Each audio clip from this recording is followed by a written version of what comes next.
intrigued by the Three Forks community Jefferson River story that you told.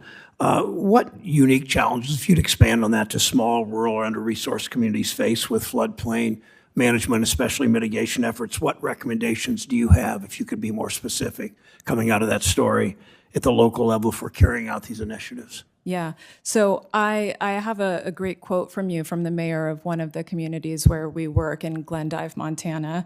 She said, all these federal agencies, this is Mayor Olson, all these federal agencies agree we have severe flood risk, but we can't afford to fix it ourselves.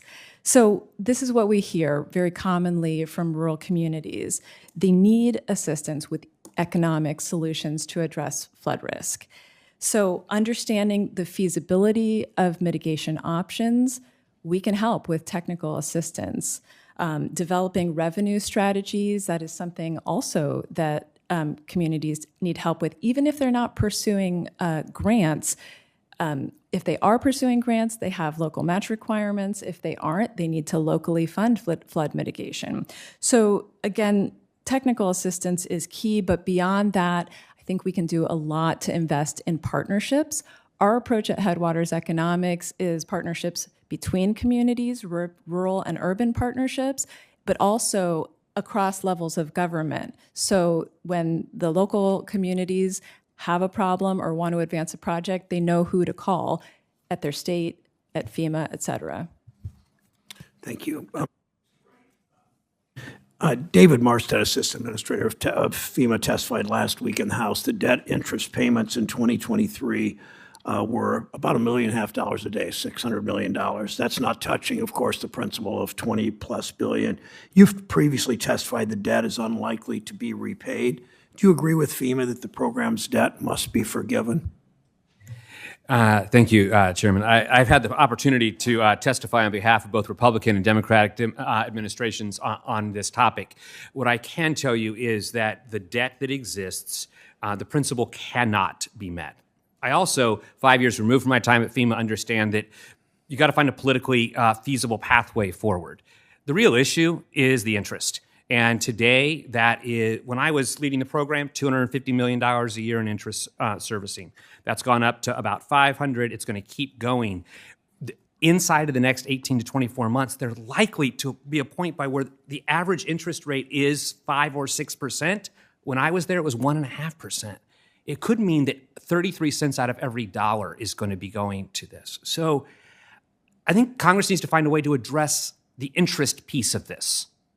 How you want to deal with the budgetary pieces of what is forgiven or not, you got to find a politically viable solution. What they can't afford to do is to pay the interest. I guess that's a yes, that the program's debt must be forgiven. Is there any other route to go there? I understand the political difficulty of that, which you cite, but... So I know there have been conversations that I was a part of that says they would set aside and reassign the debt. Frankly, you just can't make it go away. You can reassign it back to Treasury. You could direct that Treasury self-fund the interest side of the equation. I just got into a point that says at the other side, they can't make those payments. I'm with you on that. It likely is going to require a creative Washington-type solution to get to the finish line. Yeah, well, a Washington-type solution might be put it aside and ignore it, but that's not really a solution, and you know that from your... 7 years into this. Dr. Kuski in Philadelphia, lots of talk about the free market and the free market taking care of this, and I guess that means the free market would take care of flood maps and mitigation and insurance and cleanup and all the things that Ms. Hernandez mentioned, and that doesn't even seem in the realm of possibility in those who argue for free markets for everything. Let me ask you this, Dr. Kuski. Do you see the private industry taking most of the risk from the NFIP? Good question. The most recent estimates from the National Association of Insurance Commissioners, which collect data on private flood insurance, are that less than 10% of residential first dollar policies are with the private sector. So the NFIP is insuring over 90% of residential flood. And while advancements in data and modeling have led to this small increase in the private sector, which can be good for consumers with greater options and maybe lower costs, it's unlikely the private sector is ever going to be able to provide coverage for a substantial share of those at risk. We did a detailed assessment of the private market several years ago, and all the stakeholders we talked to found this to be the case, that they're just high-risk areas that the private sector is not going to be able to cover.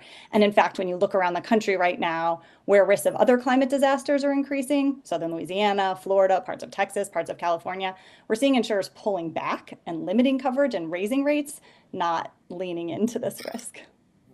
Okay, thank you.